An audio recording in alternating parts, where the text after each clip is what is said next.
بسم اللہ الرحمن الرحیم۔ الصلاۃ والسلام علیکہ یا سید یا رسول اللہ، الصلاۃ والسلام علیکہ یا سید یا حبیب اللہ۔ لا تعداد درود و سلام ہمارے پیارے آقا حضرت محمد مصطفیٰ صلی اللہ علیہ وآلہ وسلم اور آپ کی آل پر۔ محترم ناظرین، میں مشتاق احمد، آپ دیکھ رہے ہیں یوٹیوب چینل طب نبوی۔ دودھ کسی بھی مویشی کا ہو انسانی بدن کے لیے مفید ترین مشروب ہے۔ کچے دودھ کی فائدیات اور اسے نوش کرنے کے بعد کلی کرنا۔ تازہ کچا دودھ مباشرت سے ہونے والے نقصان کی تلافی کرتا ہے، سینے اور پھیپھڑے کے لیے بہت مفید ہے، ٹی بی کے مریضوں کے لیے بہت اچھا ہے، البتہ ضعف ہضم میں یہ سر، معدے، جگر اور تلی کے لیے اچھا نہیں ہے۔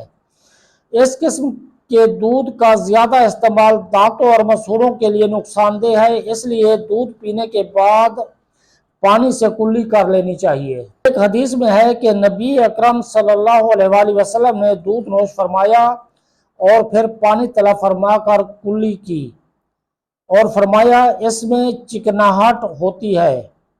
جدید میڈیکل ریسرچ نے بھی ثابت کیا ہے کہ دودھ کے کیمیائی اجزاء میں سے ترش اور روغنی اجزاء دانتوں اور مسوڑوں کی جڑوں تک سرایت کرنے سے ان کو کھوکھلا کر سکتے ہیں۔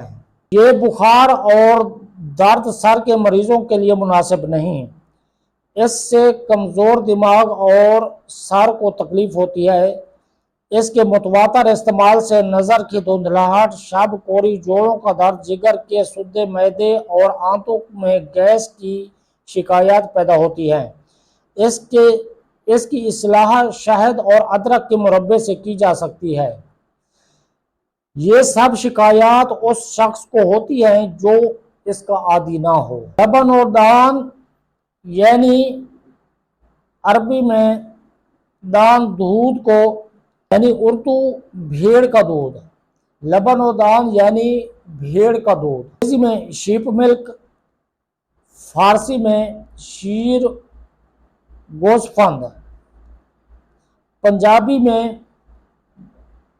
بھیڑ دا دودھ۔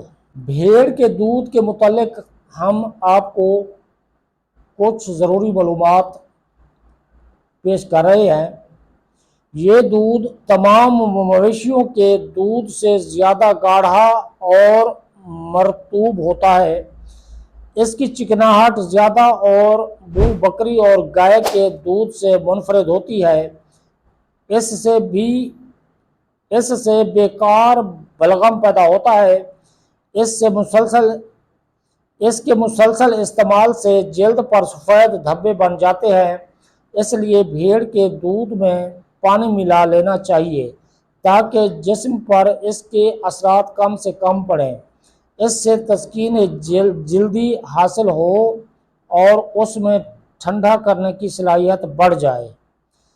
سیاہ بھیڑ کا دودھ کھانسی میں فائدہ دیتا ہے، صفراء کو رفع اور ہچکی دور کرتا ہے، گاڑھا ہونے کے سبب دیر ہضم ہے، لہذا مشقت کرنے والے افراد کے لیے زیادہ مفید ہے۔ اب تک کے لیے اتنا ہی، اللہ حافظ۔